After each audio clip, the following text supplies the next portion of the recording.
Hello, BookTube, and welcome back to a series of videos in which I'm reading you a book. We are reading Pride and Prejudice by Jane Austen, and we're having a blast. And we are dealing now that everybody's healthy again, now that everybody's back home at Longbourn, we have Mr. Bennet, his wife, Mrs. Bennet, and their 5 daughters. And their world has recently been rocked by the arrival of young men. First, Netherfield Hall is let by a young man, Mr. Bingley, who is wealthy and pleasant. He has with him in his party another young man who is even wealthier and downright handsome, Mr. Darcy. And then, later on, another young man enters the picture, Mr. Collins, who is the inheritor of Longbourn. The entail of the estate goes to him next. So when Mr. Bennet dies, it's not like Mrs. Bennet and her daughters get to stay there and live at Longbourn. It's not like Jane becomes the owner of Longbourn. Nope. It goes to the next male in line. And Mr. Collins surprises them all by sending a letter to mend fences and proposing a visit. And during the course of his initial arrival, he promises to make amends, or try to the Bennet girls. He knows perfectly well that he's a source of tragedy for them. When their father dies, they will be homeless, in addition to fatherless. And as Elizabeth Bookends of Books pointed out, that only Mrs. Bennet, of everyone in the household, intuitively seems to understand what kind of amends Mr. Collins has in mind. None of the others do. Mr. Bennet, I don't think, can care, and none of the others do. And in this chapter, we are now up to, what are we up to? Chapter 15, we get the introduction of another young man, which goes to prove that the only things that ever happen in your life happen on the heels of a young man.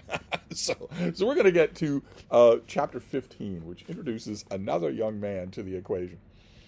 Mr. Collins was not a sensible man, and the deficiency of nature had been but little assisted by education or society, the greatest part of his life having been spent under the guidance of an illiterate and miserly father.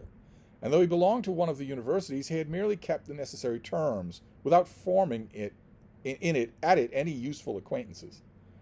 The subjection in which his father had brought him up had given him originally great humility of manner, but it was now a good deal counteracted by self-conceit of a weak head, living in retirement, and the consequential feelings of an early and unexpected prosperity.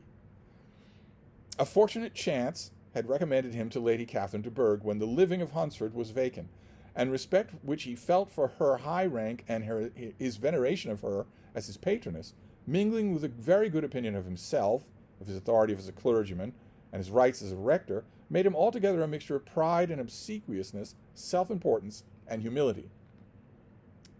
Thank you, narrator. Thanks for filling us in there. Having now a good house and a very sufficient income, he intended to marry, and in seeking a reconciliation with the Longbourn family, he had a wife in view. All right, so now we've been told. As he meant to choose one of the daughters, if he found them as handsome and amiable as they were represented by common report. This was his plan of amends, of atonement, for inheriting their father's estate, and he thought it an excellent one, full of eligibility and suitableness, and excessively generous and disinterested on his own part.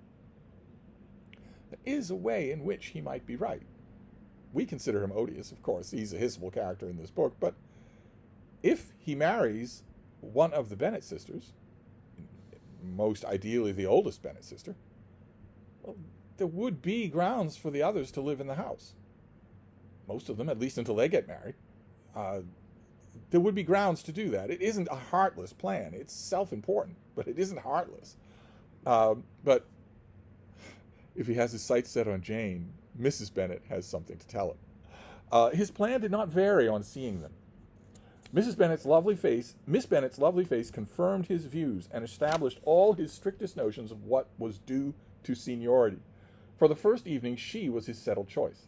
The next morning, however, made an alteration, for in a quarter of an hour's tete-a-tete with Mrs. Bennet before breakfast, a conversation beginning with his parsonage house and leading naturally to the avowal of his hopes, so he does tell her, that a mistress for it might be found at Longbourn, produced from her, amid very complacent smiles and general encouragement, a caution against the very Jane he had fixed on. As to her younger daughters, she could not take upon herself to say, she could not positively answer, but she did not know of any prepossession. Her eldest daughter, as she must mention, she felt it incumbent on her to hint, was likely soon to be engaged. Mr. Collins had only to change from Jane to Elizabeth, and it was soon done. Done with Mrs. Bennet while Mrs. Bennet was stirring the fire. Elizabeth, equally next in Jane to birth and beauty, succeeded her, of course. Mrs. Bennet treasured up the hint and trusted that she might soon have 2 daughters married, and the man whom she would not bear to speak of the day before was now high in her good graces. Lydia's intention of walking to Meryton was not forgotten. Every sister except Mary agreed to go with her, and Mr. Collins was to attend them at the request of Mr. Bennet, who was most anxious to get rid of him and have his library to himself. For thither Mr. Collins had followed him after breakfast, and there he would continue, nominally engaged with one of the largest folios in the collection, but really talking to Mr. Bennet, with little cessation, of his house and garden at Hunsford. That was all one sentence.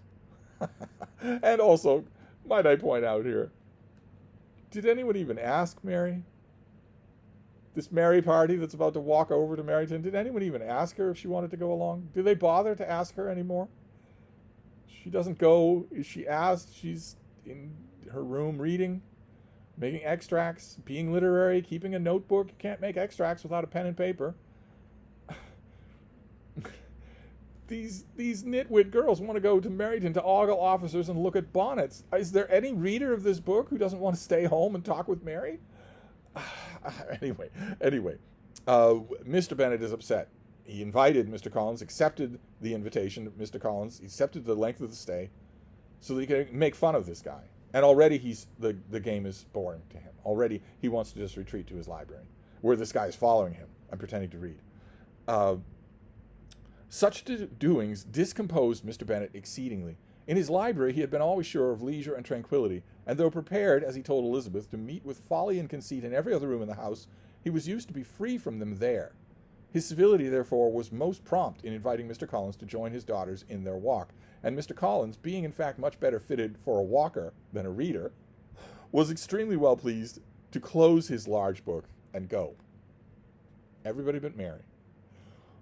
In pompous nothings on his side and civil assents on that of his cousins, their time passed till they entered Meryton. The attention of the younger ones was then no longer to be gained by him. Their eyes were immediately wandering up the street in quest of the officers, and nothing less than a very smart bonnet indeed, or a really new muslin in a shop window, could recall them. And they're going to see someone, but it's someone they've never seen before. Dun, dun, dun. But the attention of every lady was soon caught by a young man, whom they had never seen before, of most gentlemanlike appearance, walking with an officer on the other side of the way. The officer was the very Mr. Denny, concerning whose return to London Lydia came to inquire, and he bowed as they passed. All were struck by the stranger's air, all wondered who he could be, and Kitty and Lydia, determined if possible to find out, led the way across the street, under the pretense of wanting something in an opposite shop, and fortunately had just gained the pavement when the 2 gentlemen, turning back, had reached the same spot. Mr. Denny addressed them directly, and entreated permission to introduce his friend, Mr. Wickham, who had returned with him the day before from town, and was happy to say had accepted a commission in their corps. So he will be one of those officers. He will be in Meryton. This was exactly as it should be, for the young man wanted only regimentals to make him completely charming.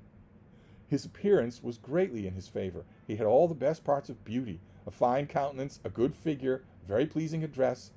The introduction was followed up on his side by happy readiness of conversation, a readiness at the same time perfectly correct and unassuming, and the whole party was still standing and talking together very agreeably when the sound of horses drew their notice, and Darcy and Bingley were seen riding down the street. On distinguishing the ladies of the group, the 2 gentlemen came directly towards them, and began the usual civilities. Bingley was the principal spokesman, and Miss Bennet the principal object.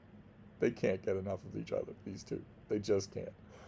He was then, he said, on his way to Longbourn to propose to inquire after her. Mr. Darcy corroborated it with a bow, and was beginning to determine not to fix his eyes on Elizabeth, when they were suddenly arrested by the sight of the stranger. And Elizabeth, happening to see the countenance of both as they looked at each other, was all astonishment at the effect of the meeting. Both changed color. The one looked white, the other red. Mr. Wickham, after a few moments, touched his hat, a salutation which Mr. Darcy just deigned to return. What could possibly be the meaning of it? It was impossible to imagine. It was impossible not to long to know. How could this guy is just some nobody coming into Meryton to buy his commission in the regiment? How can there possibly be any kind of blood between him and Darcy? How can they even know each other? Dun, dun, dun. In another minute, Mr. Bingley, but without having to seem notice what passed, took leave and rode on with his friend. Mr. Denny and Mr. Wickham walked with the young ladies to the door of Mr. Phillips's house, and then made their bows, in spite of Miss Lydia's pressing entreaties that they would come in, and even in spite of Mrs. Phillips throwing up the parlor window and loudly seconding the invitation. She knows they're there. What is this? We're all friends? What do you mean you're not going to come in? She just opens the window right next to the door. Mrs. Phillips was always glad to see her nieces, and the two eldest, from their recent absence, were particularly welcome, and she was eagerly expressing her surprise at their sudden return home, which, as their own carriage had not fetched them, she should not have known about, if she had not happened to see Mr. Jones's shop-boy in the street, who had told her that they were not to send any more draughts to Netherfield, because the Miss Bennets were come away, when her civility was claimed towards Mr. Collins by Jane's introduction of him. That was all one sentence. Good luck diagramming it. She received him with her very best politeness, which he returned with as much more, apologizing for his intrusion, without any previous acquaintance with her, and which he could not help flattering himself, however, might be justified by his relationship to the young ladies who introduced him to her notice. Mrs. Phillips was quite awed by such an excess of good breeding, but her contemplation of one stranger was soon put to an end by the exclamations and inquiries about the other, of whom, however, she could only tell her nieces what they already knew, that Mr. Denny had brought him from London, that he was to have a lieutenant's commission in the regiment. She had been watching him in the last hour, she said, as he walked up and down the street, and had Mr. Wickham appeared, Kitty and Lydia would certainly have continued the occupation, but unluckily no one passed the windows now except a few of the officers, who, in comparison with the stranger, were become stupid, disagreeable fellows. Do we notice what's happening here? I will get to this when I perorate at the end, but do we notice what's being said here? Mrs. Phillips, Mrs. Bennet's sister, a married woman, has been watching this stranger from her window for an hour. And the girls would join her in doing that because they don't have eyes for anybody anymore. None of these officers that they came to Meryton to ogle at. Just this guy. Some of them were to dine with the Phillipses the next day, and their aunt promised to make her husband call on Mr. Wickham and give him an invitation also, if the family from Longbourn would come in the evening. This was agreed to, and Mrs. Phillips protested that they would have a nice, comfortable, noisy game of lottery tickets and a little bit of hot supper afterwards. The prospect of such delights was very cheering, and they parted in mutual good spirits. Mr. Collins repeated his apologies in quitting the room, and was assured with unwearying civility that they were perfectly needless. This is a boisterous, happy group. They like visiting every day. Jane and Elizabeth were only gone for a couple of days, but they were particularly missed, because they like visiting the Phillipses. It's a friendly, happy place. As they walked home, Elizabeth related to Jane what she had seen pass between the two gentlemen. But though Jane would have defended either or both had they appeared to be wrong, she could no more explain such behavior than her sister. Mr. Collins was on his return was highly gratified. Mrs. Bennet, by admiring Mrs. Phillips' manners, highly gratified Mrs. Bennet by admiring Mrs. Phillips' manners and politeness. He protested that except Lady Catherine and her daughter, he had never seen a more elegant woman, for she had not only received him with the utmost civility, but had even pointedly included him in her invitation for the next evening, although utterly unknown to her before. Something, he supposed, might be attributed to his connection with them, but yet he had never met with so much attention in the whole course of his life. The Phillipses do spread joy, and they are a very welcoming family. But the main point of this chapter is that we have had a new character introduced, and you'll notice he shunts everyone aside. Mr. Collins, if he were a little bit more egotistical, would probably have been expecting to be the center of attention during this trip to any stranger that they knew and met. No. No, it doesn't happen that way. This Mr. Wickham is. And Jane Austen is... She's Georgian roundabout. She's got her etiquette as a writer, but the reason why is very clear. There's a reason why he is so utterly, instantly magnetic to everyone. And it can't be his conversation, because if Jane Austen thought it was, she'd have shown us his conversation. We'll get it, but we don't have it yet. The reason why Mr. Wickham is this way is because he's unbelievably beautiful. He is a hottie. He is a super hottie.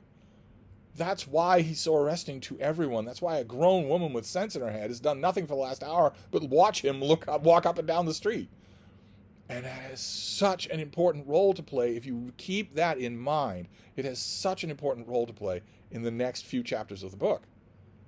When you're wondering, well, what's going on here?